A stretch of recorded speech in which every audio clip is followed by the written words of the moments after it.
Derrière le coach de foot se cachait un vampire sans pitié. Mazden Wanjala est kényan. Contrairement aux deux précédents tueurs, lui est très contemporain puisqu'il est né en 2001 et son histoire date de 2021.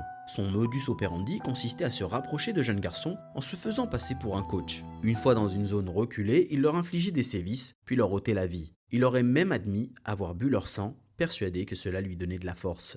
Un jour, il se dit qu'il peut tirer un profit financier de ses actes. Pour ces deux dernières victimes, il contacte les familles pour leur demander une rançon. Mais c'est justement ce qui va permettre à la police de remonter jusqu'à lui grâce à la géolocalisation de son téléphone. Arrêté, il avoue être à l'origine de ces deux disparitions, mais aussi de toutes les autres avant celle-ci. Au total, il avoue 10 homicides, dont le premier qu'il a réalisé à l'âge de 16 ans. Il conduit la police sur les lieux de ses crimes. Envoyé en cellule, il parvient à s'évader dans des circonstances troubles, lors d'une rupture de courant, poussant la justice à croire qu'il a peut-être été aidé. Il s'échappe vers son village natal, pensant sans doute y trouver refuge. Mais il est reconnu par des habitants et l'alerte est donnée. Tout le village se mobilise alors pour le lyncher et il est retrouvé sans vie peu après. Personne ne sera poursuivi à la suite de cet événement. Ainsi s'achève cette histoire. Certains d'entre vous peuvent penser que Mazden a eu ce qu'il méritait, mais les familles des victimes, elles, n'auront finalement aucune réponse claire sur les circonstances de la disparition de leurs proches.